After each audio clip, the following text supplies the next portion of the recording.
শুরু করতে পারি। সরি ফর ডিলেড শিডিউল,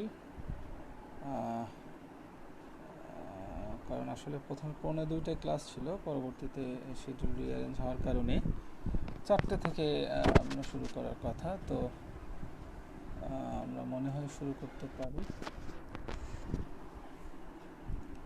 আমি ওয়েট করছি। Today is our second lecture, actually my second lecture. This is for the phase 1 student, actually, for all the dental colleges and units of Bangladesh. The very important and basic subjects of science of dental materials. And welcome you all, dear students, my fellow colleagues, and the listeners of these groups, Axis Medical School. Thanks to Almighty Allah who has given me the opportunity to share something before you.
এখনো কাউকে দেখতে পাচ্ছি না।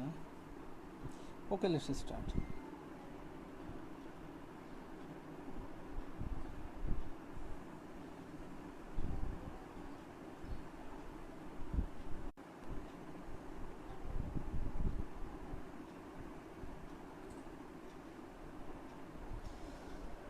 Okay. So welcome, dear all students, dear participants, in today's our lectures of castings. Casting is a very important topic, actually, and very boring chapters, actually, for the students who in the first year or for the old curriculums, and phase 1. আমরা আজকে যে লেকচারটি disclose করব, that is casting. এটা first year স্টুডেন্টদের জন্য যেমন important, তেমন ইম্পর্টেন্ট ফাইনাল ইয়ার স্টুডেন্টদের জন্য। It's a very important procedure because last day I discussed about tooth preparation. I did tooth preparation, like principles and preparations, like this all. So today is for casting. We know very well this is for metallic prosthesis. We use this procedure, and this chapter is much more important here. আমরা প্রথমে জেনে নিই casting সংজ্ঞাটা কি। আসলে খুব স্বাভাবিক বাংলা আমরা জেনে নিব। Very recent definition of casting according to Rosenthal. You can make a reference here, Rosenthal. So what is casting? The casting is the procedure by which a wax pattern of prepared tooth is fabricated and converted to its metallic pattern or replica. অর্থাৎ আমরা সহজভাবে বলতে পারি casting হচ্ছে এমনই একটি পদ্ধতি যার মাধ্যমে ওয়াক্স প্যাটার্নটাকে মেটালিক প্যাটার্নে কনভার্ট করতে পারে। খুব সোজা বাংলায়, just like what is the difference between polymerization and casting? Polymerization is done for acrylic based prosthesis, and for metallic based prosthesis is much more important. That is the casting is the transformating process here. So Again, I am repeating the definition for you. You can take a notes of it also, or you can take a concept in your cognition. Casting is the process by which a wax pattern of prepared tooth is fabricated and converted to its metallic pattern. খুব সোজা বাংলায়, wax pattern converted to metallic pattern. আমরা যদি আরেকটু elongation করতে চাই, আমরা যদি মনে করি, we can simplify the definition like this, that casting is the process by which we can convert a wax pattern to a metallic pattern with the help of centrifugal force. এটা আমরা add করতে পারি. So there are several principles of casting, or there are some important steps of casting. Actually it is a laboratory procedure, because আসলে science of dental ম্যাটেরিয়ালসে যেটা হয়, আমরা আসলে অনেক ডেন্টাল কলেজের বা অনেক ডেন্টাল ইউনিটে কাস্টিং মেশিন বা কাস্টিং প্রসেস সরাসরি প্র্যাকটিক্যালি দেখার সুযোগ থাকে না। সেই ক্ষেত্রে এই জিনিসটা অনেক দুর্বোধ্য হয়ে যায়। তো আমি সহজভাবে আজকে উপস্থাপন করার চেষ্টা করব, dear students and my fellow colleagues, to you. I will try my level best. So what are the steps? First we can take a note, like what are the objectives and visions or today's classes. Number one,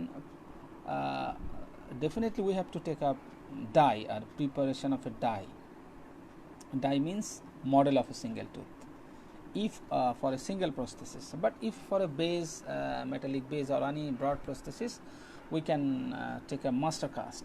So at first we have to prepare the master cast, then we have to go for preparation of wax pattern. So number two, preparation of the wax pattern. Wax pattern means wax দিয়ে তৈরি করা হয়. Number three, spruing the wax pattern. Sprue, S-P-R-U. Sorry, আমি আসলে oral প্রেজেন্টেশনে বিশ্বাস করি এই কারণে, because I like it for a two way conversation like this, because আমরা পাওয়ার পয়েন্ট প্রেজেন্টেশনে একটা প্রিপেয়ার্ড স্লাইডে I think there is very less chance to share the informations. To me it's my personal opinion. It can differ, it can vary. I prefer this, and for sure all of my classes I will give you a PDF after finishing all of that my desired lectures according to Axis Medical Schools. So that's why I will request you to concentrate on the study. Just a discussion, এটা একটা গল্প বলার মতো আসলে আমরা discuss করব, because আমি আগেও বলেছি teaching learning process is two way pattern. এটা রিসিপ্রোকেট ব্যাপার, তাই না? আমি বলবো, লিসেনারদের শুনতে হবে এবং ফিডব্যাকও দিতে হবে। আমি একতরফা বলে গেলে সেটা হবে না। This is not a way. So I believe first you do a notes later. Okay, let's come to the back to my lectures. So there, the number three was the sprueing of the wax pattern, then attaching the sprue to the crucible former. আমি পরে টার্মিনোলজিগুলো ব্যাখ্যা করব। আমরা প্রথমে স্টেপসগুলো জেনে নিচ্ছি। তাহলে কি হলো? Attaching the sprue to the crucible, then investing of the pattern in a casting ring, burn out of the wax, then the casting itself, and finally finishing and polishing of the cast out pattern. আমি আবার বলছি, প্রথমেই preparation of the master, then preparation of the wax pattern, sprueing the wax pattern, attaching the sprue to the crucible former, investing the pattern in casting, burn out of the wax, casting process itself, and the finishing and polishing of the cast out framework. এখন আমরা ডিটেইলে যাব। আসলে master caste preparation কিছুই না। What is master cast? That is working model. It is making by hard plaster, you know. আমরা আসলে যেহেতু casting is very lengthy hydrostatic, pressurized and electrifying process to make a conversion and a transition process. So এইখানে আমরা কখনোই study model use করব না, we must use working model or master cast. Plaster বা die stone দিয়ে আমরা যে মডেলটি তৈরি করব, that is master cast. So preparation means any dirt, any flux, materials should be cleared out over the model or the die, that means model of a single tube. That is the preparation of the master cast. This is nothing, the thing over which we will make a prosthesis or over which we will make a pattern, that is the master cast, and it will preparation surrounding preparation to make it ready for. So this is first. Secondly, we will go for preparation of the works pattern in OSP here for the students in professional exam. What works is used, what is the type of works, dental works is used in case of casting process. Many of you we confuse, so the answer will be casting works. Which casting works? Inlay casting works, because this is specially casting works or sheet casting works.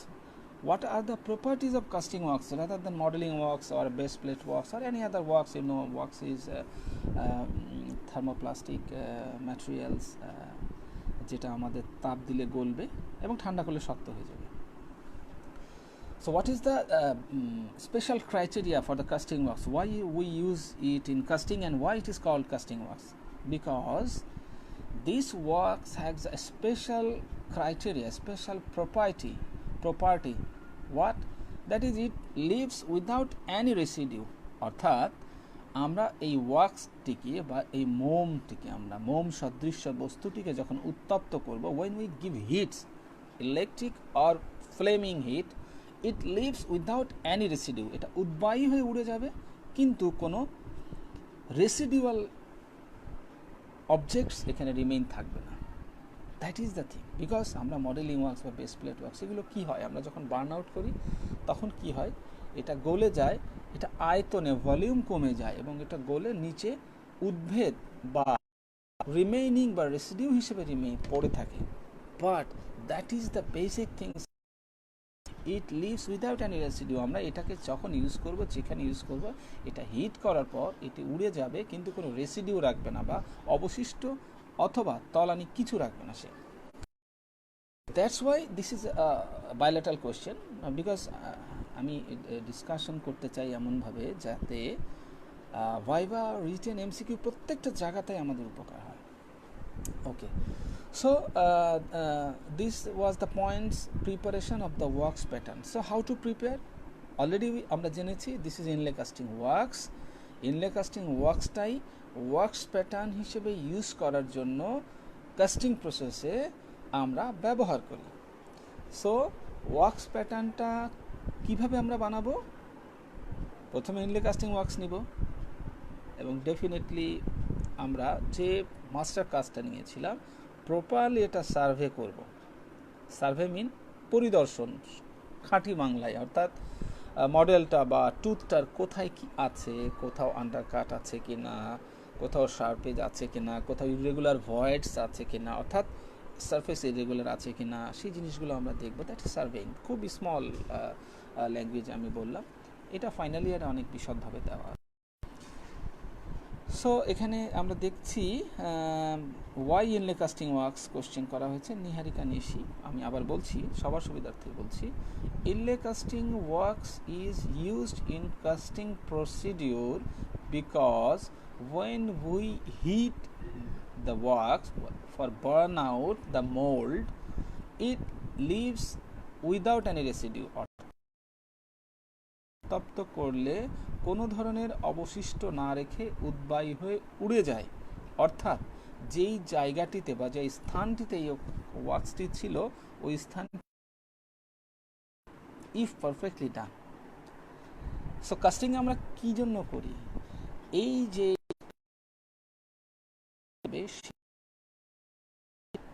Molten metal এসে জায়গা নেবে এবং ultimately wax pattern will converted in metallic pattern. এই বৈশিষ্ট্যটা অন্য কোনো ওয়াক্সের মধ্যে নাই, ওয়ানলি কাস্টিং ওয়াক্সের মধ্যে আছে। শিট কাস্টিং ওয়াক্স এবং inlay casting wax. Inlay casting wax আমরা সিঙ্গেল ডাইয়ের ক্ষেত্রে ইউজ করি, বিকজ ফর ইনলে অনলি। আর যখন মেটালিক বেস বা বড় ধরনের আমরা ব্রিজ আর ফিক্সড প্রস্থেসিসের কাস্টিং, তখন আমরা শিট কাস্টিং ওয়াক্সটাকে ইউজ করি। আমার মনে হয় আমি অ্যান্সারটি দিতে পেরেছি। ফার্দার কোশ্চেন থাকলে আমরা ইনবক্সে যাব। আমরা মূল লেকচারে ফিরে আসছি। আমরা ছিলাম প্রিপারেশন অফ দ্য ওয়াক্স প্যাটার্নে। সো আমরা সার্ভেইং করলাম মডেলটা সার্ভেইং করলে কি করব, আমরা এইটাকে আমরা এই ডাইটা প্রিপারেশন করার পর এটাকে কালার পেন্সিল দিয়ে, সেটা ব্ল্যাক হতে পারে, রেড হতে পারে, আমরা কালার পেন্সিল দিয়ে এটাকে, শার্প পেন্সিল হতে হবে, টোটালটাকে মার্কিং করব, অর্থাৎ কোন জায়গাটাতে, কোন স্থানটিতে আমাদের এই কাস্টিং প্রসিডিউরটা করতে চাই আমরা। যদি মডেল হয় মডেলে মার্কিং করব, যদি দাঁতে হয় আমরা দাঁতে মার্কিং করব। অর্থাৎ মাস্টার কাস্ট অথবা ডাইতে আমরা এই প্রিপারেশনটা করছি, কিন্তু ওয়াক্স প্যাটার্ন তৈরি করার জন্য এটা করছি। কালার পেন্সিল দিয়ে আমরা করলাম, করার পরে কি করব, for future, that means for further finishing, আমরা একটা স্লাইম লেয়ারের লুব্রিক্যান্ট ইউজ করব। এটা আমরা প্রিভিয়াস বইগুলোতে এগুলো পাবো না, এটা রিসেন্ট জার্নাল বলছে এবং আমরা রিসেন্ট যেগুলো আছে তারা বলছে যে আমরা ওয়াক্স প্যাটার্ন তৈরি করার আগে একটা খুব স্লাইম লেয়ারের আমরা এখানে লুব্রিকেশন ইউজ করব, যাতে করে কি না আমরা যখন বার্ন আউট করি তখন কোনো ধরনের কোনো অ্যাটাচমেন্ট না থেকে থাকে এখানে। জাস্ট লাইক সেপারেটিং মিডিয়া আমরা খুব সুন্দরভাবে তুলনা করি যে আমরা পলিমারাইজেশন করার সময় কি করি, আমরা মডেলের উপরে আমরা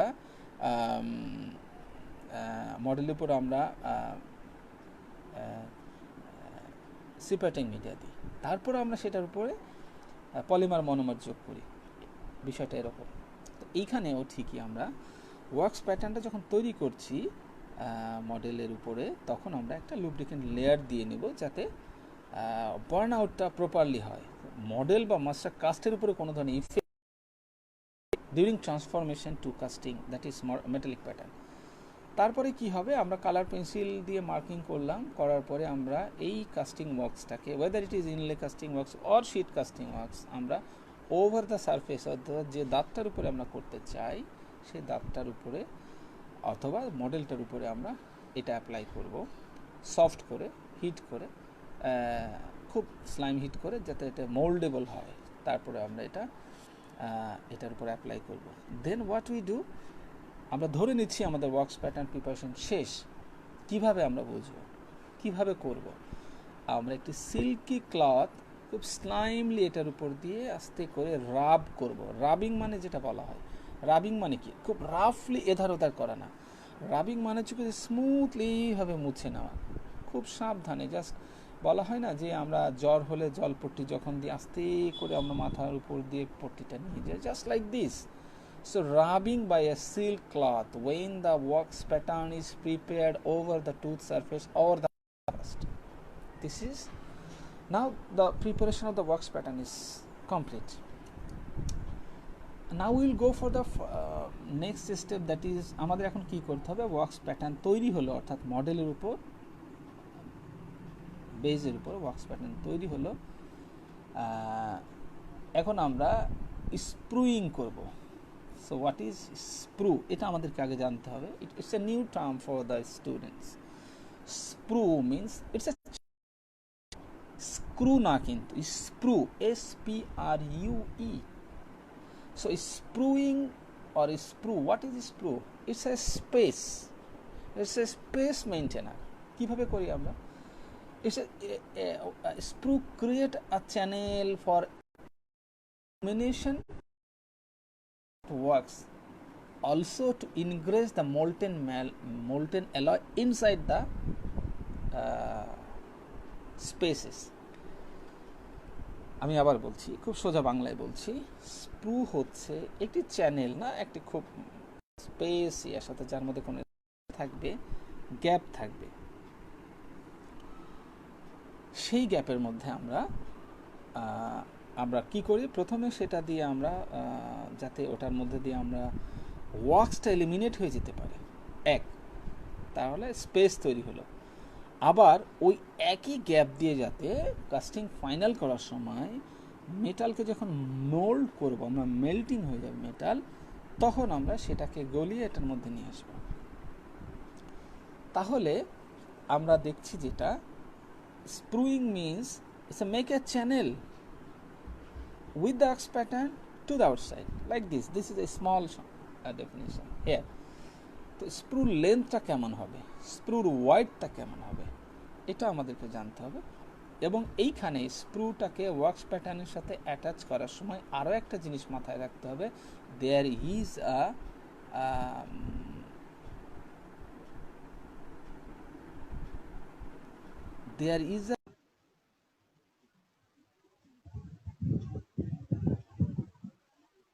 বেজ ইনসাইড। সরি, আমি মন্তব্য খেয়াল করছিলাম এই কারণে। তো এটা স্প্রুটাকে আমরা তাহলে কি করছি, ওয়াক্স প্যাটার্নের সাথে আমরা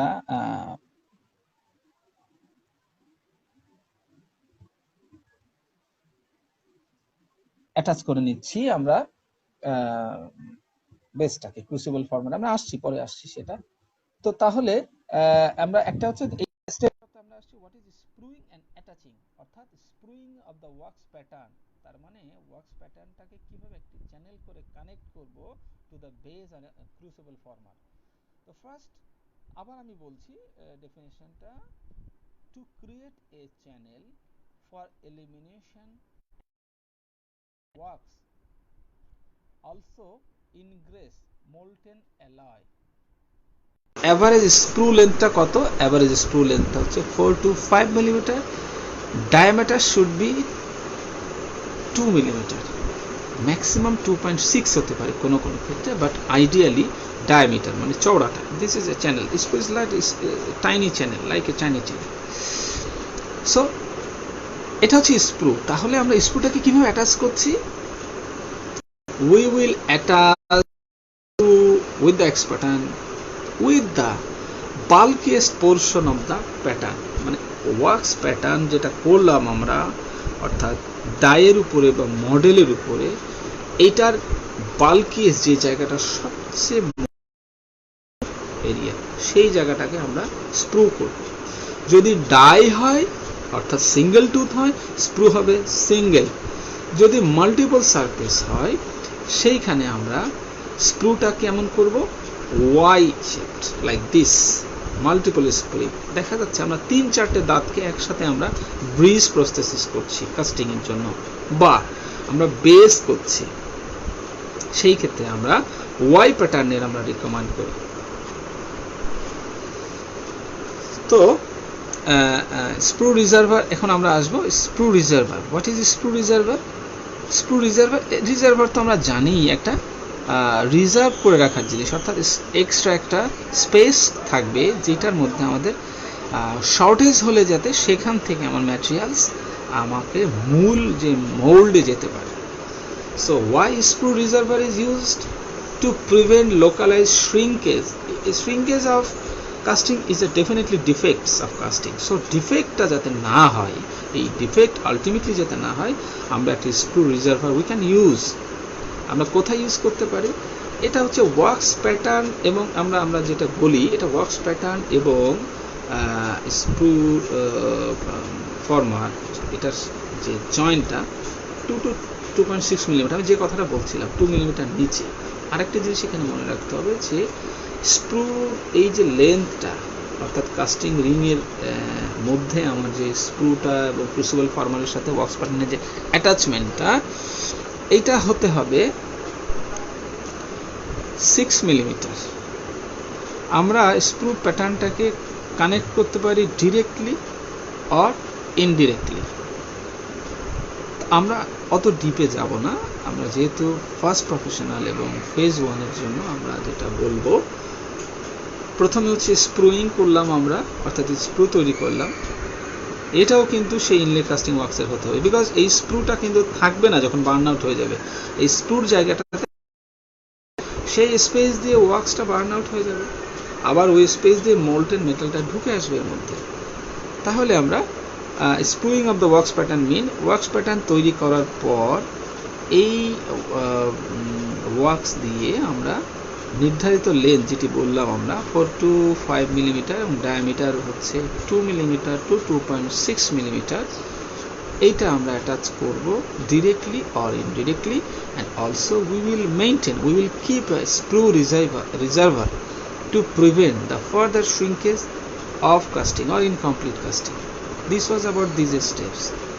আমরা তারপরে স্টেজে চলে যাব যে investing the pattern in casting, অর্থাৎ আমরা স্ক্রু তৈরি করলাম, ওয়ার্কস প্যাটার্ন তৈরি করলাম, এবং আমরা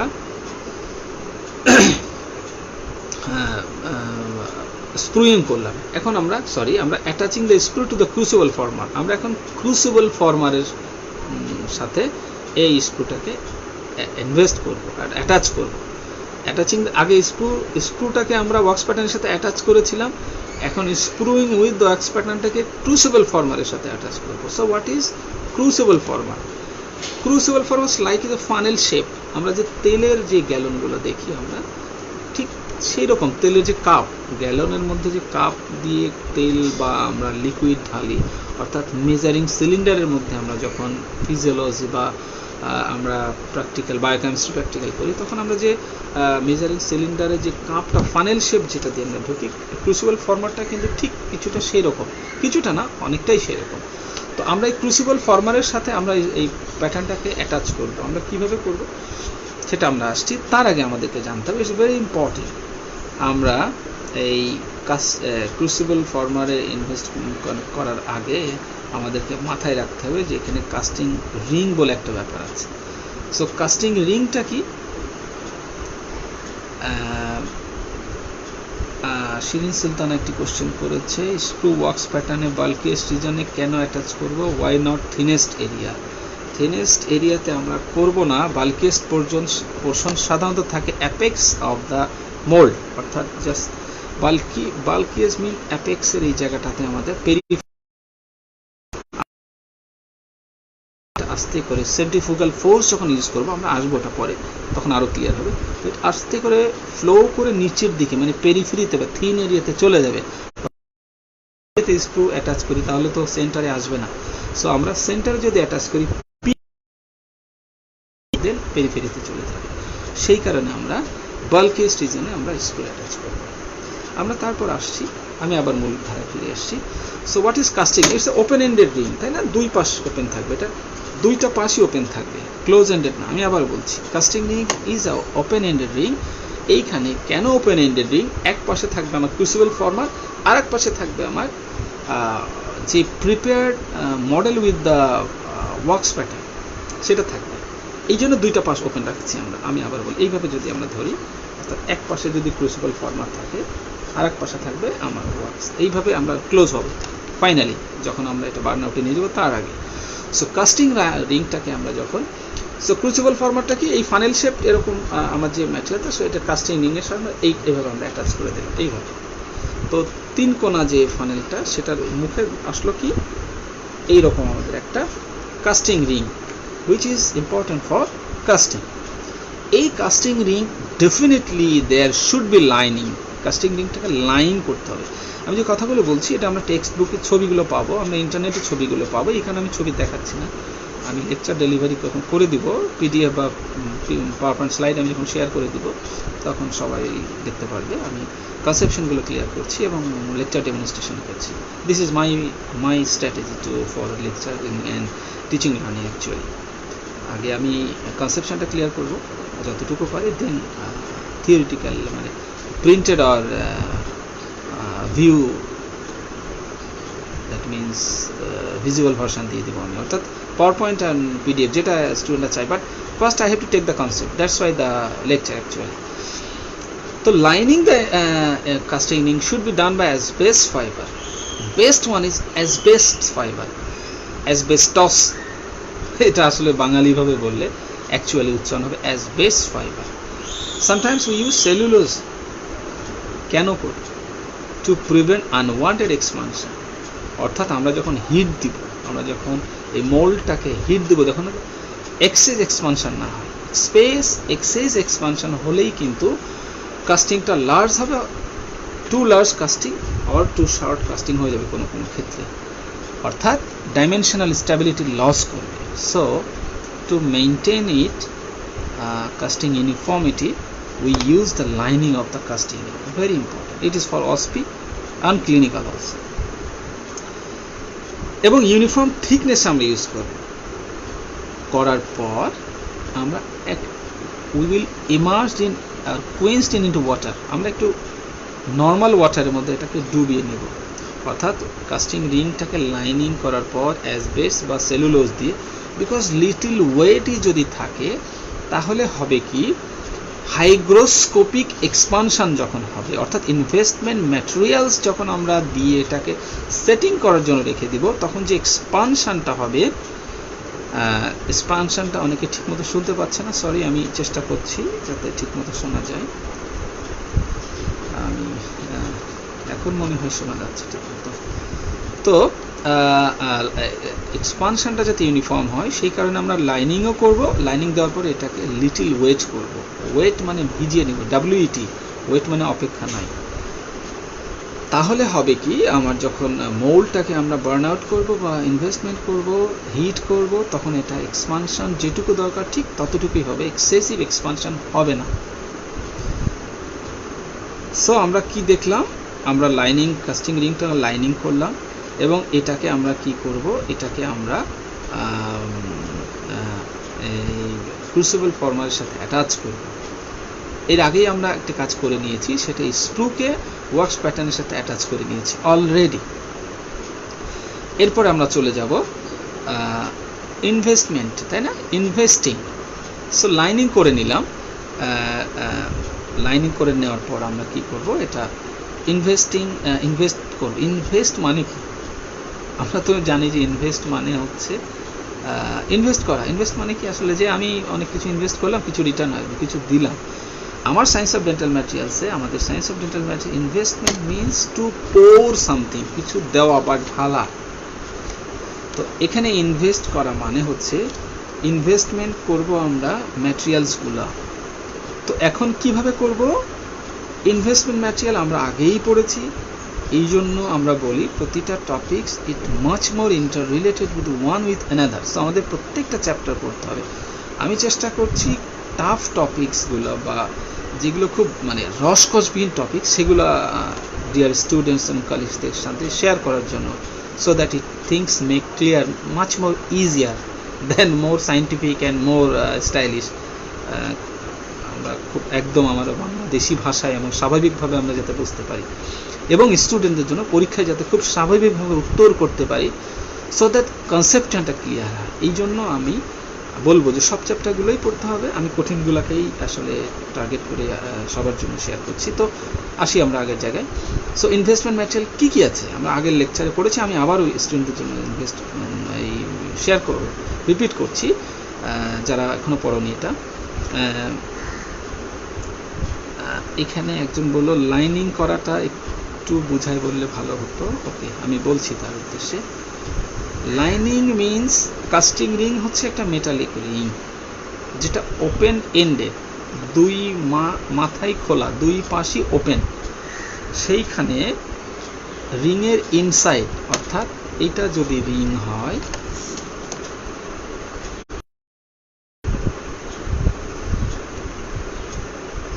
এর ভেতরে আমরা ম্যাটেরিয়ালস দিয়ে আমরা লাইনিং করব, অর্থাৎ ম্যাটেরিয়ালসটা একটা প্রলেপ দিয়ে দিব, খুব সোজা বাংলায় যদি বলি, that is lining.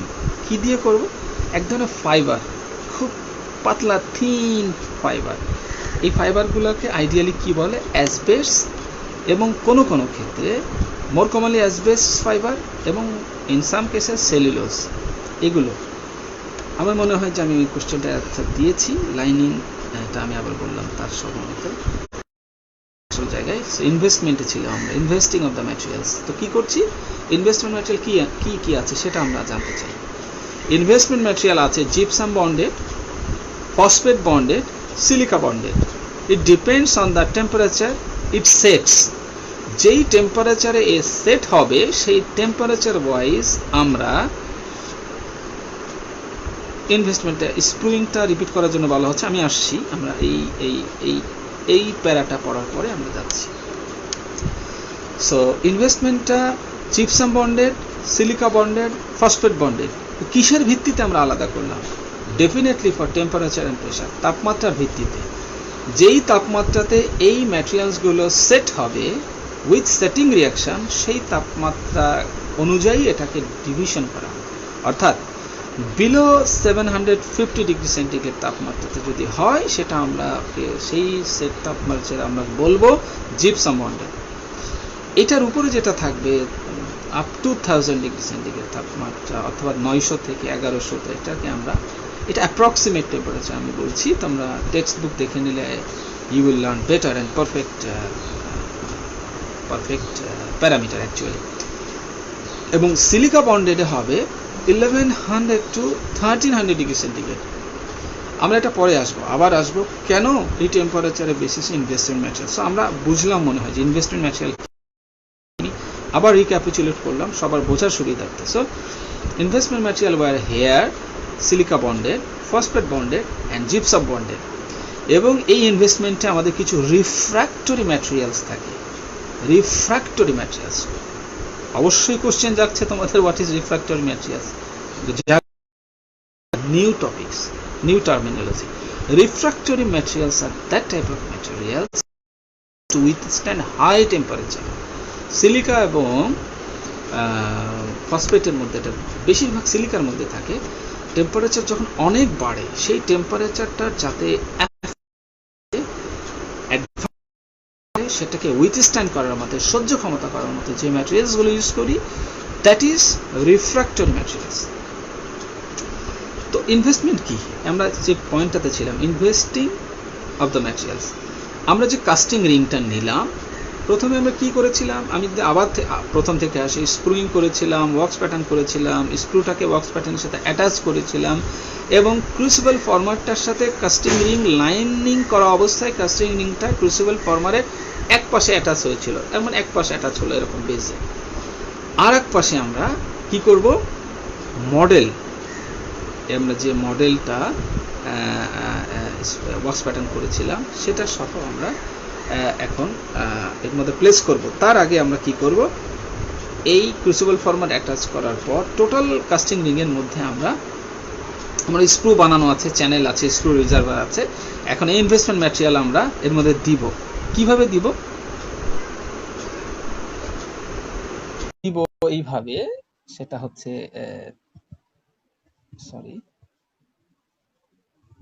Refractory materials example ask করলে কি কি বলবো? আচ্ছা, এটা অনেক লেন্দি হয়ে যাবে। এটা রিফ্র্যাক্টরি ম্যাটেরিয়ালস আমাদের সায়েন্স অফ ডেন্টাল ম্যাটেরিয়ালস এর প্রত্যেকটা টেক্সট বুকেই আছে, 2-3টা ম্যাটেরিয়ালস আছে। আমরা সিলিকা বন্ডেড ম্যাটেরিয়ালস গুলো আসলে আমরা এখানে ইউজ করি।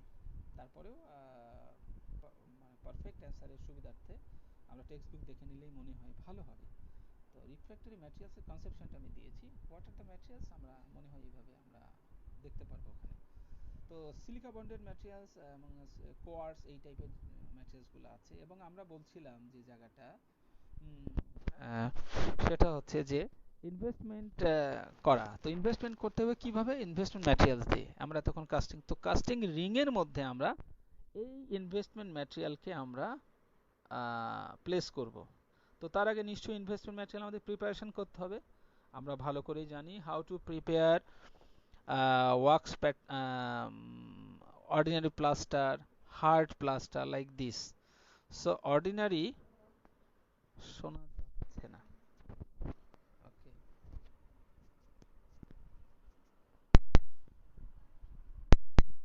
কেউ যদি রেসপন্স করে, এখন কি শোনা যায়?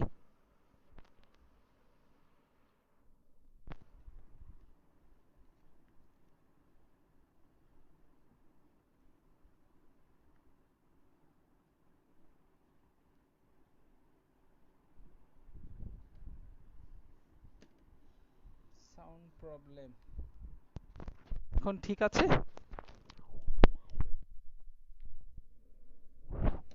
ওকে, এখন মনে হয় ঠিক আছে। তাহলে আমরা ইনভেস্টমেন্ট করব কিভাবে? ঠিক আছে, আমি মাইক্রোফোনটা মুখের কাছে নিচ্ছি। তো ইনভেস্টমেন্টটা আমরা এইভাবে করব, সেটা হচ্ছে এখন শোনা যাচ্ছে, থ্যাংক ইউ। তো আমরা ইনভেস্টমেন্টে এভাবে করব যে আমরা ম্যাটেরিয়ালসগুলো, অর্থাৎ যে ম্যাটেরিয়ালসগুলো আমরা ইনভেস্টমেন্টে ইউজ করি সেই ম্যাটেরিয়ালসগুলো আমরা মিক্সিং করব, স্প্যাচুলেশন করব। এটা বোধহয় সবার কাছে খুব পরিচিত টার্মস, আমার যেটা মনে হয়, তাই না? তো ইনভেস্ট আমরা যে অর্ডিনারি প্লাস্টার এবং হার্ড প্লাস্টার যেভাবে করি ঠিক সেইভাবে কিভাবে করব, আমরা পাউডার এবং ওয়াটার নেব অ্যাকর্ডিং টু রেশিও। আচ্ছা, সাউন্ড কম আসছে, হ্যাঁ আমি মুখের কাছে নিয়েছি এখন। Mixing, spatulation and placing on vibrator. তো আমরা প্রথমে পাউডার নিব একটা বোলে, ওয়াটার নিব রেশিও অনুযায়ী, 15:1, 4:1, 3.5, 3.5:1, লাইক দিস প্রপোর্শন। আমরা যে প্রপোর্শনগুলো নিই, আমরা বেশি ডিটেলসে যাচ্ছি না, তাহলে আমরা মূল কাস্টিং চ্যাপ্টার থেকে সরে যাব। আমরা জানি যে প্রপার প্রপোর্শনাল ওয়েতে, অর্থাৎ রেশনালি আমরা পাউডার এবং ওয়াটার নিব, এটাকে মিক্স করব। মিক্সিংটা পাউডার এবং ওয়াটার মিক্স করে দেন উই উইল স্প্যাচুলেট ইট, অর্থাৎ স্প্যাচুলেশন করে স্প্যাচুলা দিয়ে এটা মিক্স করার পর we will place it on vibrator for further mixing and for further refining. তাহলে কি হবে যে এয়ার বাবল এনট্রাপমেন্টগুলো হবে না। অর্থাৎ আমরা ম্যানুয়ালি যদি করি সেক্ষেত্রে টেবিল কর্নারে আমরা এইভাবে করে ট্যাপ করব, ট্যাপ করলে এটা চলে যাবে বউলে নিয়ে যদি ট্যাপ করি। বাট আমাদের যদি মডার্ন ইকুইপমেন্ট আমাদের ল্যাবে থেকে থাকে, আমরা কি করব, সেটা ভাইব্রেটর উপর প্লেস করব। তাহলে ভাইব্রেশনের মাধ্যমে কি হবে যে এনট্রাপমেন্ট এয়ারগুলো বাইরে চলে যাবে। এগুলো করি আমরা যাতে পোরোসিটি না হয়, কাস্টিং পোরোসিটি না হয়। করার পর আমরা কি করব, এভাবে 45 মিনিটস টু 60 মিনিটস আমরা casting ring with the investment material আমরা রেখে দেব। রেখে দেওয়ার পর এটা সেট হবে। সেট হলো, সেট হওয়ার পরে আমরা কি করব, এখন কিন্তু আমরা আস্তে আস্তে সেই জায়গায় চলে যাচ্ছি, অর্থাৎ ওয়াক্স প্যাটার্নটাকে আমরা নিয়ে যাওয়ার চেষ্টা করছি মেটালিক প্যাটার্নে। তো এখন আমরা কি করছি, আমরা অনেকে কোশ্চেন করছিল যে কাস্টিং রিং লাইনার, সম্ভবত আমি বোধহয় একটু আগে কোশ্চেন ছিল, আমি এত স্কিপ করে গেছি। আমার মনে হয় সে আবার কোশ্চেন করতে পারে, আমি তাহলে অ্যান্সার দিতে আমি আসলে স্কিপ করে গেছি ওটা, আমি আবার আসছি ওটাতে। তো আমরা ফিটেড রিংটাকে with investment material 45 minutes to 60 minute, অর্থাৎ 1 ঘন্টা মতো আমরা রেখে দেওয়ার পর এটা সেট হয়ে যাবে। সেট হলো। এখন আমরা কি করব, এরপরে স্টেপটা ছিল আমাদের burn out of the wax. এখন ওয়াক্সটাকে আমাকে ডেফিনেটলি বার্ন আউট করতে হবে, তা না হলে তো আমার মেটাল আসবে না। বিকজ আমার প্রিন্সিপাল কি ছিল, যে wax pattern converted into metallic pattern, সেটাই ছিল আমার আসলে কাস্টিং এর প্রিন্সিপাল ডেফিনেশন। তাহলে আমরা আস্তে আস্তে ওই দিকেই যাচ্ছি। তো আমরা কি করব, কাস্টিং রিং যখন 45 টু 60 মিনিট রেখে দিলাম, ইনভেস্টমেন্ট ম্যাটেরিয়ালগুলো সেট হয়ে গেল। সেট হওয়ার পরে আমরা এখন কি করব, এই ক্রুসিবল ফর্মার আর স্প্রু ফর্মার, তাই না? ক্রুসিবল ফর্মার নিচে যে ফানেল শেপ ছিল সেটাও সরিয়ে নিব। স্প্রু ফর্মার যেটা ছিল, অর্থাৎ আমরা প্লাস্টিক স্প্রু ইউজ করতে পারি। আমরা বলেছি আমরা এখানে স্প্রুটা ওয়াক্স দিয়ে বানিয়েছি, আমরা প্লাস্টিকও বানাতে পারতাম। তো আমরা এই স্প্রু ফর্মার, স্প্রু বানানোর যে স্ট্রাকচারটা ছিল, যে চ্যানেলটা বানানোর যে ওয়াক্স দিয়ে আমরা তৈরি করেছিলাম, সেটাও আমরা সরিয়ে নেব। তাহলে কি হলো, এই জায়গাটা না স্পেস তৈরি হয়ে গেল, তাই না? ক্রুসিবল ফর্মার আমরা সরিয়ে নিলাম, তাহলে তো এখানে হলো একটা স্পেস তৈরি হলো, তাই না? এখানে কেন, আমি ক্রুসিবল ফর্মার ছিল, এটা একপাশে বেস, একপাশে আমার মডেল থাকে, একপাশে বেস থাকে।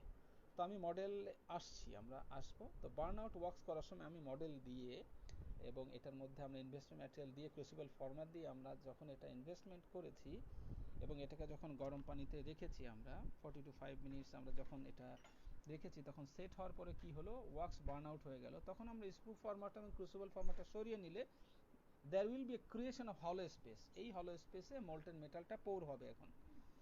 তো let's come to the point, burn out of the wax।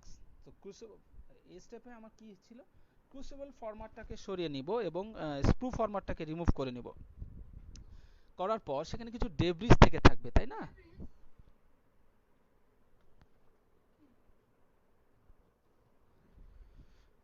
Debris গুলো আমরা এখানে রিমুভ করব। তো ডেব্রিস গুলো clean out by camel hair brush. এখানে ক্যামেল হেয়ার ব্রাশ দিয়ে আমরা খুব স্মুথলি এখানে আস্তে করে ডেব্রিজ মানে ফরেন পার্টিকেলস, অর্থাৎ খুব সোজা যদি বলি ফ্লাক্স ডার্ট মানে ময়লাগুলো আমরা এখান থেকে সরিয়ে নিব। তারপরে আমরা কি করব, এইবার এই ওয়াক্সটাকে বার্ন আউট করার জন্য আমরা এটাকে ফার্নেসে দেব। ফার্নেসে তাপমাত্রা কত থাকতে পারে, 460 টু 650, আমরা এভারেজ বলতে পারি 450 থেকে 650। রিফ্র্যাক্টরি ম্যাটেরিয়ালস, ইয়েস, আমাদের একজন কোশ্চেন করেছিল রিফ্র্যাক্টরি ম্যাটেরিয়াল। আচ্ছা ঠিক আছে, আমি তার কোশ্চেন অ্যান্সারটা দিয়ে আসি, না হলে পরে আবার স্কিপ করে দেব। রিফ্র্যাক্টরি ম্যাটেরিয়ালস আর additional materials used with the investment material which are used to withstand high temperature. এটা একটা ইনগ্রেডিয়েন্টস এই আমাদের রিফ্র্যাক্টরি ম্যাটেরিয়ালসটা ইনভেস্টমেন্ট ম্যাটেরিয়ালস এর মধ্যে। এটা হাই টেম্পারেচারটাকে প্রোটেক্ট করার জন্য আমরা এই ম্যাটেরিয়ালটা ইউজ করি। আচ্ছা, আমার মনে হয় যে রিফ্র্যাক্টরি ম্যাটেরিয়ালসটা বোঝাতে পেরেছি, এইটুকু জানলেই হবে। এখানে যখন টেম্পারেচার বেশি হবে, এই টেম্পারেচার যদি কন্ডাক্ট হয়ে যায়, মানে এটাকে প্রোটেস্ট করার মতো যদি কেউ না থাকে, সাপোজ এটা আমরা হিট দিলাম, ওভার হিটেড হয়ে গেল, সেটাকে মিনিমাইজ করার জন্য এই ম্যাটেরিয়ালসটা জাস্ট ফিউজ যেভাবে হয়, অর্থাৎ কারেন্ট যদি বেশি পাস করে ফিউজটা কেটে যায়, আলটিমেটলি ইলেকট্রিক ডিভাইসটা রক্ষা পায়, লাইক দিস। আমরা এইভাবে সাধারণভাবে বুঝতে পারি রিফ্র্যাক্টরি ম্যাটেরিয়ালসটা। একজন কোশ্চেন করেছে ক্যামেল হেয়ার ব্রাশ ছাড়া হবে না কেন। আচ্ছা, ক্যামেল হেয়ার ব্রাশ ছাড়াও হবে, বাট আইডিয়ালি আমরা কিছু ম্যাটেরিয়ালস এবং আর্মামেন্টের বা instrument is much more important in dentistry. তো অ্যাকচুয়ালি প্রসিডিউরাল ক্ষেত্রে আমরা কমনলি এগুলো ইউজ করি, হবে না যে তা না, আমরা এই সদৃশ্য কোনো জিনিসও ইউজ করতে পারি, বাট ইট ইজ আইডিয়াল।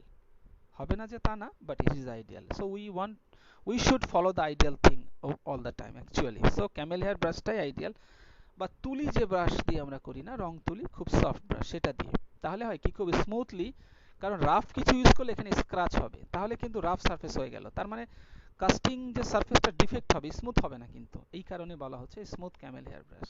আমার মনে হয় অ্যান্সার ক্লিয়ার হয়েছে স্টুডেন্ট যিনি কোশ্চেন করেছেন। তো তাহলে আমরা কি করলাম, বার্ন আউট অফ দ্য ওয়ার্কসে আমরা ছিলাম। সো ইনভেস্টেড প্যাটার্ন আমরা নিয়ে আমরা এটাকে করব কি, ফার্নেসে দিব। ফার্নেসে দিয়ে ফার্নেসে দেওয়ার পর আমার যে ওয়াক্স ছিল, যতগুলো ওয়াক্স এখানে ছিল, অর্থাৎ স্ক্রুতে ছিল, রেভারবারে ছিল, সবগুলো চলে যাবে। চলে যেয়ে কি তৈরি হচ্ছে, ওই জায়গাগুলোতে হলো স্পেস তৈরি হচ্ছে।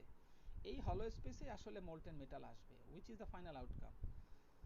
সো নেক্সট স্টেপ আমাদের আসবে মোল্টেন মেটালসকে পোর করা, অর্থাৎ casting. This is the casting itself. তো আসলে এটা হচ্ছে প্রসেসের মেইন জায়গাটা। তাহলে আমাদের কি হলো, হলো স্পেস তৈরি হলো আমাদের কাস্টিং রিং এর মধ্যে, উইথ দ্য ইনভেস্টমেন্ট ম্যাটেরিয়ালস আমাদের থাকলো আফটার ফার্নেসে যে আমরা যখন বার্ন আউট করলাম তারপর।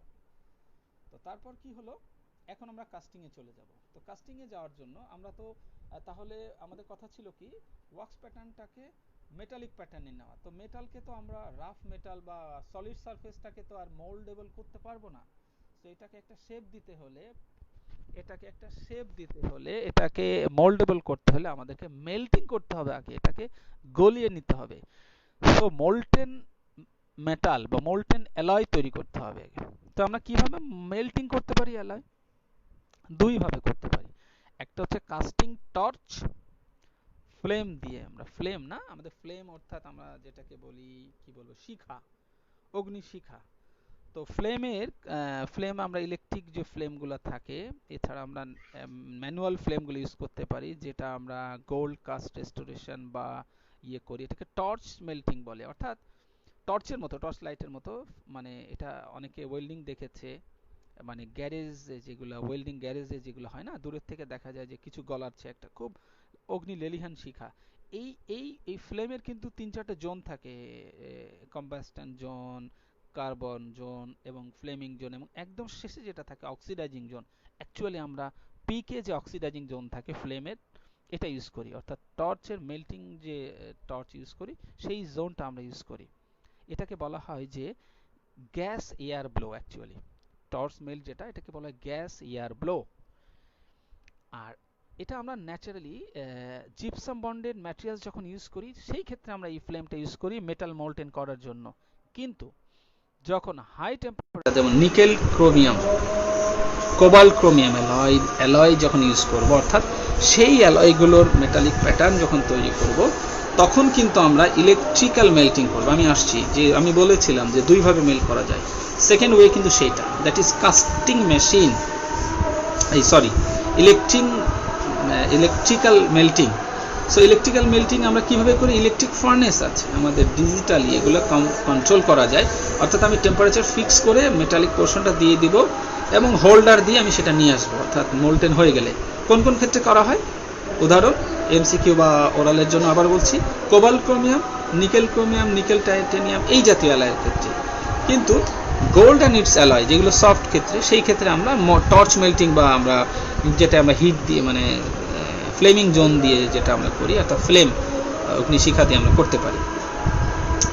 এখন আমাকে জানতে হবে কাস্টিংয়ের ব্যাক প্রেশার পোরোসিটি কেন হয়, কোশ্চেনটা আসছে, আমরা এটা পরে আসছি, আমরা কাস্টিংয়ের ডিফেক্টে আসবো তখন এই কোশ্চেনটা ক্লিয়ার হবে।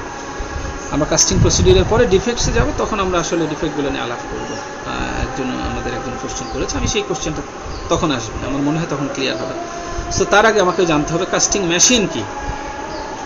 কাস্টিং মেশিন হচ্ছে এটা অ্যানালগও হয়, এটা ডিজিটালও হয়। আমরা যখন স্টুডেন্ট ছিলাম তখন আমরা ঢাকা মেশিনে ক্লাস করেছি, আমরা দেখেছি যে একটি মেশিন যেটা দুইটা পার্ট থাকে, উপরে একটা নিচে একটা, 2.5 প্যাচ, 1 2 2.5 মোল্টেন মেটাল আমার ফার্নেস থেকে এনে ওটার মধ্যে ঢেলে এটা ছেড়ে দিলে 2.5 প্যাচ উল্টা দিকে দিয়ে যখন ছেড়ে দিই খুব স্পিডে ঘোরে, এটা ঘোরার পরে স্পেসিফিক গ্র্যাভিটি মানে সেন্ট্রিফিউগাল ফোর্সের কারণে নিচে চলে আসে।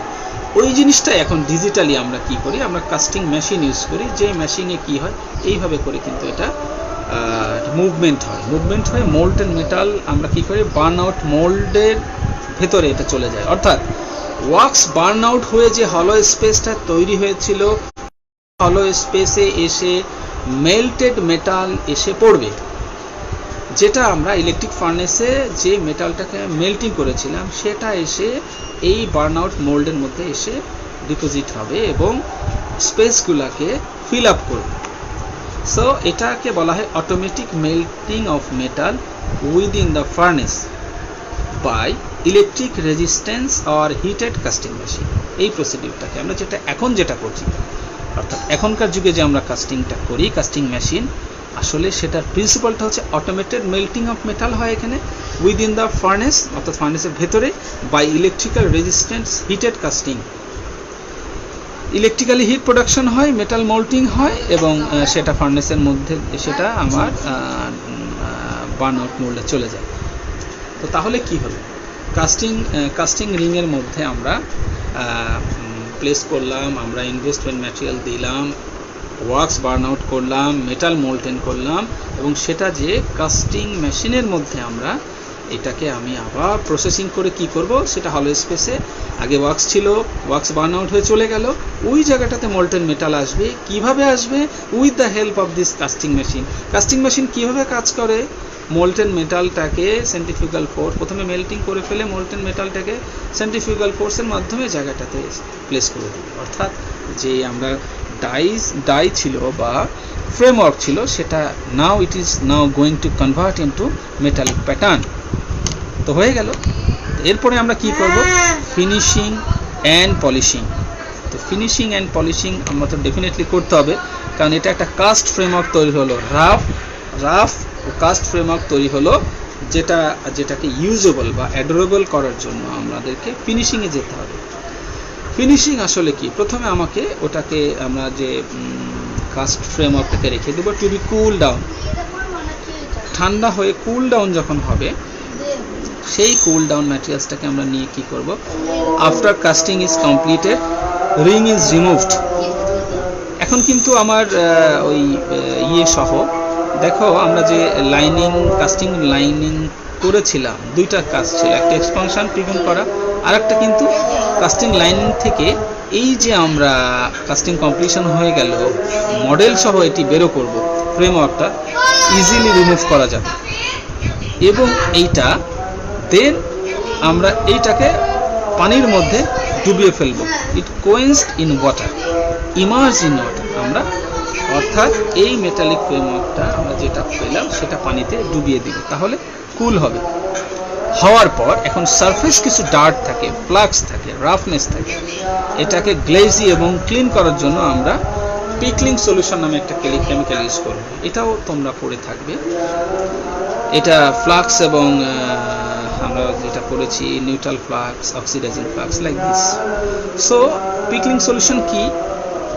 এটা 50% হাইড্রোক্লোরিক অ্যাসিড অ্যান্ড সালফিউরিক অ্যাসিডের কম্বিনেশন, এবং এটা এটা এটা এটা আমরা এই আমরা যে মডেল উইথ কাস্ট ফ্রেমওয়ার্ক বের করে আনলাম কাস্টিং রিং থেকে, সেটার উপরে এটা আমরা ওয়াশ করব। এটা সলিউশন যেভাবে ওয়াশ করে সেভাবে এটা কি করবে? It removes the oxide layer, and smoothen the surface and also polishing it. একটা অক্সাইড লেয়ার তৈরি হয়, কারণ যেহেতু আমরা ইলেকট্রিক ফার্নেসে এটাকে আমরা তৈরি করি, সো ইলেকট্রিক ফার্নেসে এটা গলানোর পরে সেটার পর একটা অক্সাইড লেয়ার তৈরি হবে। সেই লেয়ারটা পরবর্তীতে যদি আমি রেখে দিই, it cause surface roughness and porosity, so it should be clean out. এই কারণে পিকলিং সলিউশন এটা নর্মাল ওয়াটারে হবে না। পিকলিং সলিউশনে আমি আগে ধৌত করব, দেন এটা আমরা 50 ডিগ্রি 60 ডিগ্রি হট ওয়াটারের মধ্যে আমরা করে নিতে পারি, কিন্তু তার পূর্ব শর্ত হচ্ছে প্রথমে এটা ঠান্ডা করে নিতে হবে। তাহলে কি হলো, আমি আবার সহজ ভাষায় বলছি। Casting ring with framework out করলাম, আমরা রিং থেকে বেরো করলাম, করে ঠান্ডা করলাম কিছুটা, করার পরে পিকলিং সলিউশন দিয়ে ওয়াশ করলাম, দেন আমরা লিটল বিট হট ওয়াটারে আবার এটাকে ধুয়ে নিলাম। সো এটা কি হবে? স্মুথিং এন্ড পলিশিং হবে। Now it is ready, this cast is ready for further process. আমি আসলে কন্টিনিউয়াসলি বলে যাচ্ছিলাম, হয়তো অনেকটা বোরিং হয়ে গেছে, এই জন্য আমি আবার রিফ্রেশ করছি তাত্ত্বিকভাবে বাংলাতেই। তো আমরা প্রথমে মাস্টার কাস্ট ডাই প্রিপারেশন করেছি, ওয়াক্স প্যাটার্ন তৈরি করেছি, স্ক্রুইং করেছি, স্ক্রুকে ওয়াক্স প্যাটার্নের সাথে যোগ করেছি, দেন এটাকে ক্রুসিবল ফর্মারের সাথে অ্যাটাচ করেছি, ক্রুসিবল ফর্মার সহ পুরোটাই কাস্টিং রিংয়ের মধ্যে নিয়েছি, দেন আমরা ইনভেস্টমেন্ট ম্যাটেরিয়াল দিয়ে investing of the pattern, then আমরা এটাকে সেট করার জন্য ওয়েট করেছি, then we go for burn out of the waxes, তারপরে আমরা মোল্টেন মেটাল মোল্ড করেছি, তারপরে আমরা কাস্টিং প্রসেসে গিয়েছি through the furnace, electrical furnace with the help of centrifugal force. Finally cast out ফ্রেমওয়ার্কটাকে আমরা বের করে এনে ফিনিশিং করেছি। আমরা ফিনিশ করার পর আমরা এটাকে এখন ইউজ করতে পারবো, আমরা maybe any processes or any metallic framework. So this was all about the process of casting. এখন আমাদের এই প্রসেসের মধ্যে বা এই টোটাল কাস্টিং প্রসেস যখন সম্পাদন করবো, এটা তাত্ত্বিক কথা, থিওরি, তো এটা করতে গেলে ভুল হতেই পারে, ভুল হওয়াটাই স্বাভাবিক। সো কোয়েশ্চেন আসতে পারে, what are the defects of casting and what are the, একজন কোশ্চেন করেছিল ব্যাক প্রেশার ইফেক্টের কারণে পোরোসিটি হয় কিনা, বা ব্যাক প্রেশার ইফেক্ট কি, সেই কোশ্চেনটা এখন আমরা উত্তর পেয়ে যাবো আশা করি। তো ফিনিশিং আরেকটা জিনিস ইউজ করে আমি ভুলে গেছি, পলিশিংয়ের জন্য আমরা যখন ফিনিশিং করা যাবে রাবার হুইল দিয়ে আমরা স্প্লিটিং সলিউশনের আগে কোনো কোল্ড করে নিতে হবে। আচ্ছা, কোল্ড করে নিতে কেন হবে? কেননা অ্যাসিড যখন রিয়াকশন করবে তখন এটা হিট প্রোডাকশন হবে, সো সারফেসে ইফেক্ট হতে পারে, ডেফিনেটলি ইফেক্ট হতে পারে। সেই কারণে পিকলিং সলিউশন দিয়ে আগে ওয়াশ করে নিতে হবে। তো এটা যখন কেমিক্যাল রিয়াকশন প্রোডাকশন করার সময় হিট প্রোডাকশন হবে, তাই হট ওয়াটার এটা করা যাবে না, এই জন্য let it be cool, then wash it by pickling solution, not sprinkling solution, pickling solution, PICKLING, pickling solution. So finishing বা পলিশিংয়ে কী করতে হবে? রাবার হুইল দিয়ে আস্তে করে স্মুথলি আমরা এটার উপর দিয়ে রাবিং করবো। আবার এটা স্লো স্পিড হ্যান্ড পিস বা মাইক্রোমোটর দিয়ে আমরা ল্যাবে করতে পারবো। সো এটার কাস্ট ফ্রেমওয়ার্ক তৈরি হলো। তারপরে আমরা কি করব? এখন আমরা যদি পর্যালোচনা করি, what are the defects of casting, এই প্রসিডিউরে কি কি ডিফেক্ট থাকতে পারে। ব্রড হেডিংয়ে যদি বলি, নাম্বার 1 ডিস্টরশন মানে লার্জ হলো বা স্মল কাস্টিং হয়ে যেতে পারে, surface roughness, porosity and incomplete casting. আমি এক এক করে আসছি। ডিস্টোরশন কিভাবে হয় বা নষ্ট, ডিস্ট্রয় বলতে পারো, বাট এই টার্মটা ডিস্টরশন। এখানে ডিস্ট্রয় হচ্ছে careless removal of the wax pattern. এগুলো আসলে প্রতিটা স্টেপে যদি আমরা কোনো ভুল করি সেই কারণে যে ডিফেক্টগুলো হয় সেগুলো আসলে ডিফেক্ট, এবং ওই স্টেপগুলো যদি কেয়ারফুলনেস ফলো করি তো ডিফেক্ট আর হবে না। তো careless removal of the wax pattern from the die or model, অর্থাৎ আমরা কেয়ারলেসলি যদি ওয়ার্কস প্যাটার্নটা ধাপ করে টান দিলাম, হঠাৎ করে টান দিলাম, সেই ক্ষেত্রে আমরা কিন্তু there is a chance of distortion ultimately। তো আবার ওটাকে যখন প্লেস করব তখন ঠিকভাবে প্লেস হবে না properly, so there is a chance of distortion, that means incomplete casting হওয়ার একটা চান্স আছে সেখানে। সো এবং টু লার্জ কাস্টিং, লার্জ হয়ে যেতে পারে, বড় হয়ে যেতে পারে। So it is also causes of too large or too small casting, it is a defect। মানে এই ডিস্টরশনের আন্ডারে দুইটা ডিফেক্ট, একটা হচ্ছে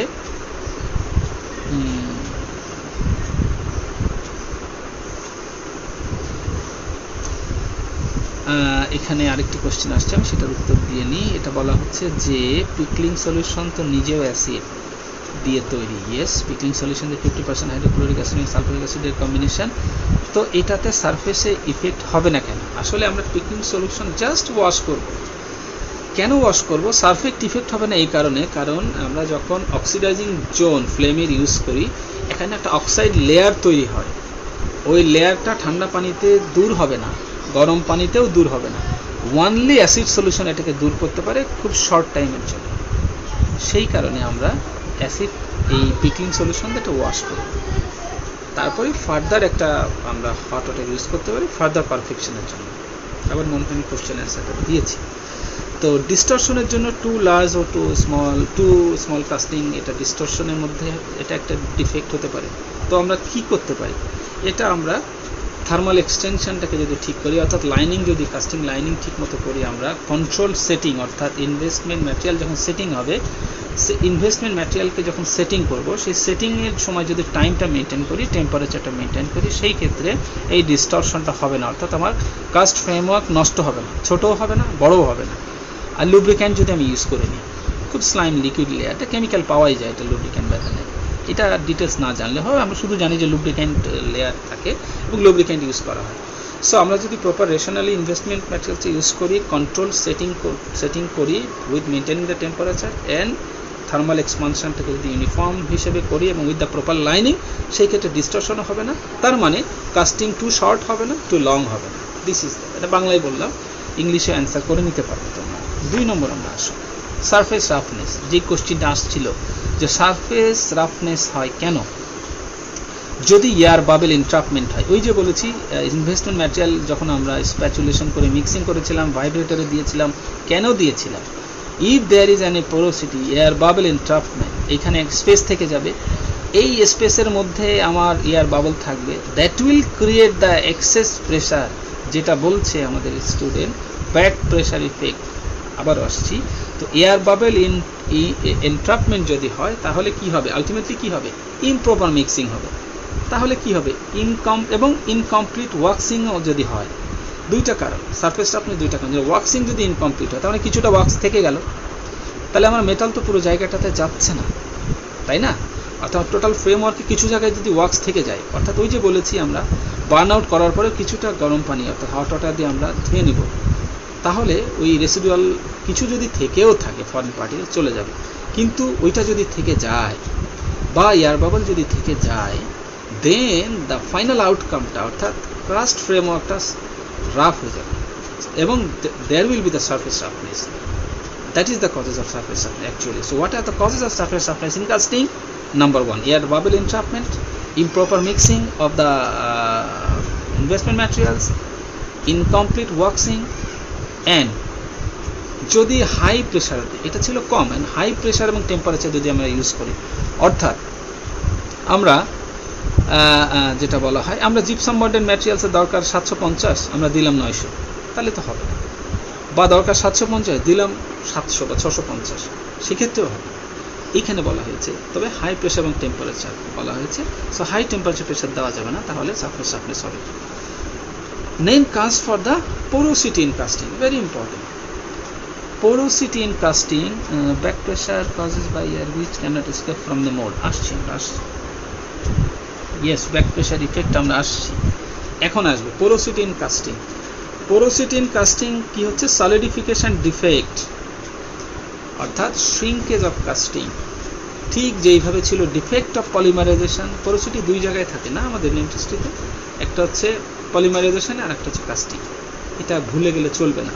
porosity in casting and polymerising porosity, যেন গ্যাসিয়াস কন্ট্রাকশন পোরোসিটি যেরকম ছিল, porosity in casting is a different thing. এখানে কেন হয়? একই কথা, ইনকমপ্লিট যদি হয়, অর্থাৎ সলিডিফিকেশনের ডিফেক্ট যদি হয়, আমি মোল্টেন মেটাল যদি ঠিক করে মোল্ট না করি এবং উইথ কারেক্ট সেন্ট্রিফিউগাল ফোর্স বা টেম্পারেচার যদি ঠিকমতো ইউজ না করি, তাহলে কি হবে? এবং সেটিং ঠিকমতো হবে না, আলটিমেটলি শ্রিঙ্কেজ। দ্যাট মিনস এই শ্রিঙ্কেজ হওয়ার ফলে কি হবে? এইখানে আর একটা জিনিস হবে, সেটা হচ্ছে মাইক্রোপোরোসিটি হবে। কিভাবে হবে? স্প্রুইং যদি কারেক্টলি না করি আমরা, তাহলে স্প্রুইং এবং রিজার্ভার যদি ঠিক মতো না থাকে, তাহলে সেন্ট্রিফিউগাল ফোর্স যখন হবে এবং যখন এটা ভাইব্রেশন করে মোল্টেন মেটাল ভিতরে যেতে থাকবে, তখন আমাদের প্রপারলি ফ্লোটা পৌঁছাতে পারবে না to the apex of the mould, that means to the apex of the die. সেই ক্ষেত্রে আমার সলিডিফিকেশন ডিফেক্ট হবে, আলটিমেটলি শ্রিঙ্কেজ, এবং এই কারণেই পোরোসিটি হয় কাস্টিংয়ে।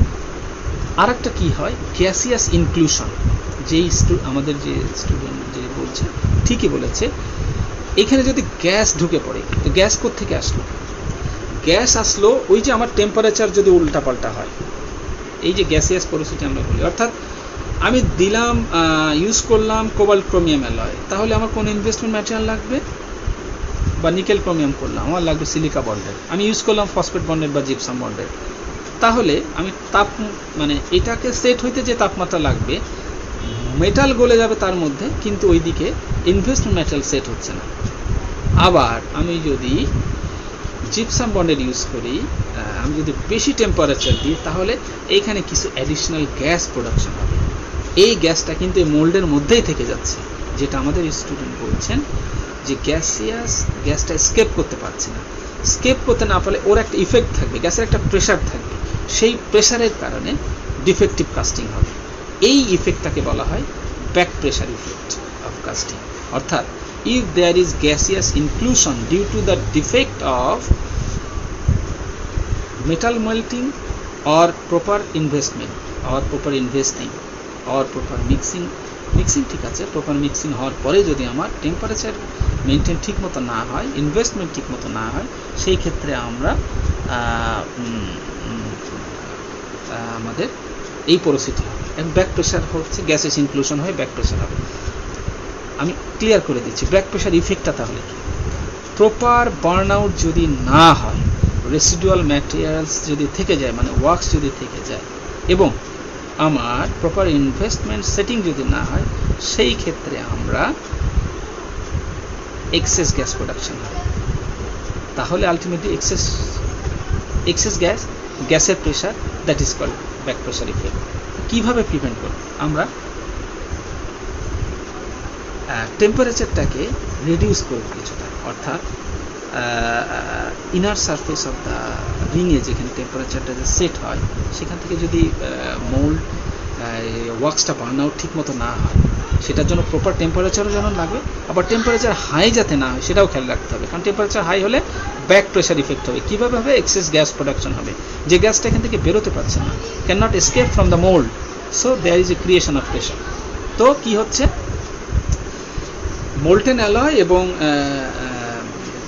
মোল্টেন ওয়ার্কস রিডিউসিং যদি না হয়, সেই ক্ষেত্রে আমার গ্যাসিয়াস ইনক্লুশন হচ্ছে এবং ব্যাক প্রেশার ইফেক্ট হচ্ছে। Ultimately there is porosity of casting. Finally incomplete casting, it's a defects of casting, incomplete casting. সোজা কথা, আমার কোনো জায়গায় যদি টাস্কগুলো ইনকমপ্লিট থেকে যায়, সাপোজ আমার ইনভেস্টমেন্ট যদি ইনকমপ্লিট থাকে, আমার ইনভেস্টমেন্ট সেটিং যদি ইনকমপ্লিট থাকে, আমার burn out of the works যদি ইনকমপ্লিট থাকে, আলটিমেটলি ইনকমপ্লিট কাস্টিং হবে। অর্থাৎ আমি পুরো একটা ফ্রেমওয়ার্ক বানালাম, এত বড় একটা ফ্রেমওয়ার্ক, এতটুকু জায়গা কাস্টিং হলো না, বাকি জায়গা মেটাল হলো, অতটুকু জায়গা হলো না। আরেকটা জিনিস হচ্ছে কি হয়, ডাই যদি হয়, আমার দেখা যাচ্ছে আমি মেটালিক ক্রাউন তৈরি করবো প্রসেসিস, বা মেটাল পিএফএম তৈরি করবো, পোর্সেলিন মেটাল বন্ডিং দিয়ে একটা ক্রাউন করবো। পিএফএম সিস্টেমে, তাহলে কি হবে, মেটালিক প্যাটার্ন তৈরি করব, তাহলে টোটাল ক্রাউনটা কভার করার কথা, টোটাল ক্রাউনটা কভার না করে এতটুকু শর্ট থাকবে, এইটাকে বলা হয় incomplete casting. So these are all the defects of casting. What? Distortion, that means too large or too short casting, surface roughness and microporosity, porosity in casting and incomplete casting. এইখানে একটা atypical term আছে, there is a atypical term which is known as fins on casting. Fins, এটা একটা atypical term but very important for written SAQ এবং অনেক ক্ষেত্রে MCQ তে আসে। আসলে fins on casting টা কি? Fins on casting and nothing feather like extension of the casting surface. সোজা কথা, কাস্টিং সারফেসে আমাদের ফিঙ্গার লাইক এক্সটেনশন যদি হয়, খুব রেয়ার ফিঙ্গার লাইক এক্সটেনশন তৈরি হয়, কেন হয়? আচ্ছা, due to fractured investment alloy extend to the crack surface. আমরা এখানেও হচ্ছে কি হয়, তার মানে ফিনস অন কাস্টিংটা হচ্ছে কি feathers like extension of the casting surface, অর্থাৎ আমরা যখন হিট বেশি দিয়ে ফেলি, হিট বেশি দিলে যেটা হচ্ছে, হিট বেশি দিলে আমার যদি ইনভেস্টমেন্টটা ঠিক না হয়, প্রথম কথা, তাহলে there will be some cracks, linear cracks in between the invest plaster রিংয়ের মধ্যে। ক্র্যাকস থাকলে কি হচ্ছে, along with the main cast, মানে যেটুকু আমার দরকার ডাই মানে ক্রাউন বা মেটালিক ফ্রেমওয়ার্ক, সেই ফ্রেমওয়ার্ক থেকে মোল্টেন মেটালগুলো স্লাইটলি ওই ক্র্যাকের মধ্যে ঢুকে যাবে। So this is finger like projections. এবং এটা তাহলে কি জন্য, এটা প্রিভেন্ট করার উপায় কি? খুব সোজা, পাউডার ওয়াটার রেশিও ঠিকভাবে আমরা মেনটেন করব, ওয়াক্সকে প্রপার বার্ন আউট করব, proper temperature, not more not less, এবং প্রপার হিটিং। এটাই হচ্ছে ফিল্মস অন কাস্টিং প্রিভেন্ট করার উপায়। তাহলে what is films of casting and what are the prevention of films of casting আমরা বললাম। আমাদের আরেকজন কোশ্চেন করছেন যে what is the ultimate aim of casting? Ultimate aim of casting, সারা রাত রামায়ণ পড়ে সীতাকার বাবা। আচ্ছা, আমি লজ্জা দিচ্ছি না, আসলে just joke. So ultimate aim of casting is conversion of wax pattern into metallic pattern. তার মানে ওয়াক্স প্যাটার্ন থেকে মেটালিক প্যাটার্নে যাওয়াটাই হচ্ছে গোল। অর্থাৎ আমরা যে মেটাল বেস তৈরি করব, ডেঞ্চার বেস ফ্রেমওয়ার্ক তৈরি করব, তাই না? আমরা কি বলি, acrylic denture base, metallic denture base. তাহলে মেটাল অ্যাক্রাইলিক ডেঞ্চার বেস তো আমি পলিমারাইজেশন করে তৈরি করতে পারছি, তাহলে মেটালিক ডেঞ্চার বেস কীভাবে তৈরি করি? By casting. আমরা যদি মেটাল ক্রাউনের কথা বলি, আমরা যে বলি যে প্রসেসিস বা ফিক্স প্রসেসিস কিছু থাকে, মেটাল ক্রাউন বা ক্রাউন প্রসেসিস বা অর্থোডন্টিক ওয়্যার, অর্থোডন্টিক অ্যাপ্লায়েন্সেস যখন তৈরি করি আমরা কিছু কিছু ক্ষেত্রে, কিছু স্পেশাল, তো আমরা সেই ক্ষেত্রে কী করি, স্পেশালি ফর প্রস্থেটিক পারপাসেস আমরা তৈরি করি। সেই ক্ষেত্রে কি, সেই ক্ষেত্রে হচ্ছে আমার ওই টোটাল ফ্রেমওয়ার্কটা লাগবে বা ক্রাউন টোটালটা মেটালের লাগবে। তাহলে আমার ওটাতে ওয়াক্স দিয়ে হবে না, অ্যাক্রাইলিক দিয়ে হচ্ছে না, মেটালিক তৈরি করতে হবে। মেটালের উপরে অনেক সময় সিরামিকের আমরা বর্নিং তৈরি করি, সেই ক্ষেত্রে অর্থাৎ পিএফএম বলে এটাকে, porcelain fuse to metal. Porcelain chapter যখন পড়ানো হবে বা তোমরা যখন পড়বে ক্লাসে তখন এটা বুঝতে পারবে। তো এইমটা হচ্ছে কিছুই না, converted the wax pattern to the metallic pattern, very simple. অর্থাৎ মেটালিক প্যাটার্নে যাওয়া, যে প্যাটার্নে গেলে ডেন্টিস্ট্রিতে এটা ইউজেবল ফরম্যাটে আসবে, সেটাই হচ্ছে কাস্টিংয়ের আলটিমেট গোল। এখন আমরা 1 মিনিটের মধ্যে সামারাইজ করব about the total whole lectures এবং অ্যাবাউট দ্য প্রফেশনাল এক্সামসে কী কী আসে। এখানে ডেফিনেশন অফ কাস্টিং পরীক্ষাতে আসে, কাস্টিংয়ের প্রিন্সিপাল আসে, স্টেপস আসে, ছোটো স্টেপসগুলোর বর্ণনা আসে, এবং সবচেয়ে বড় কথা, কেন আমি এত সময় নিয়ে এই জিনিসগুলো ডিসকাস করার কারণ হচ্ছে আমি জানি না কতটুকু আমার স্টুডেন্টরা বা আমার ফেলো কলিগসরা বুঝেছে। আন্ডার গ্র্যাজ বা পোস্ট গ্র্যাজুয়েশনে যেটা হয়, সিনারিও বেসড বা ক্লিনিক্যাল বেসড কোশ্চেনগুলো বেশি আসে ইদানিং, বিকজ এটা প্র্যাকটিক্যাল ইমপ্লিকেশন ফাইনালি প্রস্থোডন্টিক্স বা অর্থোডন্টিক্স বা কনজারভেটিভ ডেন্টিস্ট্রিতে অনেক ক্ষেত্রে যেগুলো দরকার হয় বা ইমপ্লান্টের জন্য, সেই ক্ষেত্রে যে আসলে ক্লিনিক্যাল বেস কোশ্চেনের জন্য এই কনসেপশনটা ক্লিয়ার হওয়ার দরকার আছে। সেই কারণে আমরা এইটাকে আমরা কনসেপশনটা ক্লিয়ার করলাম। সেইখানে অনেকগুলো কোশ্চেন এখানে আসবে ক্লিনিক্যাল বেস। আমার ডিসকাশনটা যদি তোমরা শোনো মনোযোগ দিয়ে, আমার মনে হয় কিছুটা হলেও উপকার হবে, জানি না কতটুকু হবে। সো আমি আবার সামারাইজ করছি। So last I am summarising the whole procedure. So casting, what is casting? Casting is nothing but the procedure by which a wax pattern of prepared tooth is fabricated and converted to its metallic pattern. Very simple, অনেক বড় সংখ্যার দরকার নেই, to the point answer করা দরকার। 0.5 বা 1 মার্কের জন্য বড় সংখ্যা মুখস্থ করে আমার মাথা নষ্ট করার দরকার নেই, আমাকে পারফেক্টলি এবং এক্স্যাক্ট জিনিসটা অ্যান্সার করতে হবে। এই জন্য আমি পিন পয়েন্টগুলো উল্লেখ করেছি।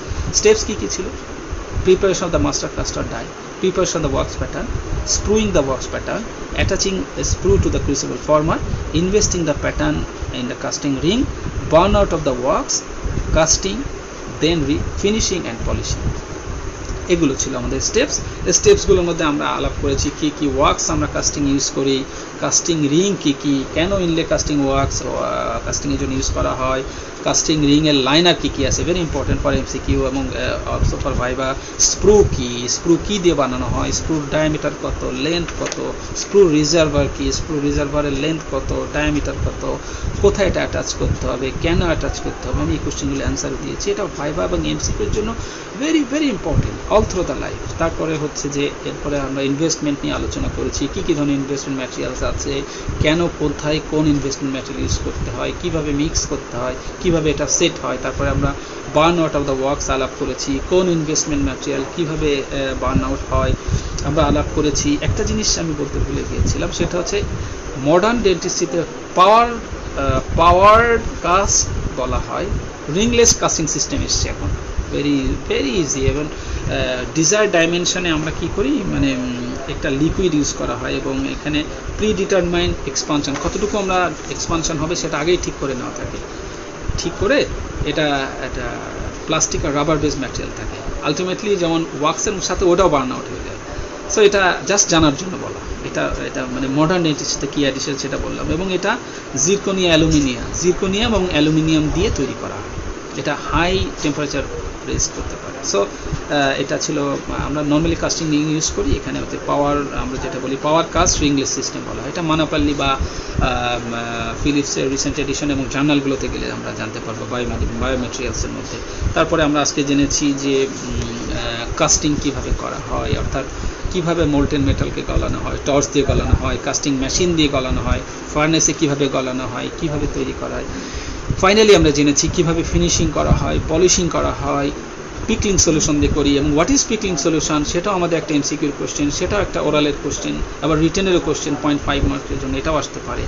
এবং আমরা ফাইনালি যেটা জেনেছি এসএকিউর জন্য খুব very important, defects of casting, কী কী ডিফেক্টস আছে, ব্রড হেডিংয়ের ডিফেক্টসের নামগুলো অনেক সময় আসে, আবার কেন ডিফেক্ট হয় ইন্ডিভিজুয়ালি আমি বলার চেষ্টা করেছি যে ডিফেক্টসগুলো কোনটা কেন হয়, কিভাবে এটাকে রিমুভ করা যায় বা কিভাবে এটার থেকে আমরা পরিত্রাণ পেতে পারি। সো সেইগুলো শর্ট নোট হিসেবে আসতে পারে।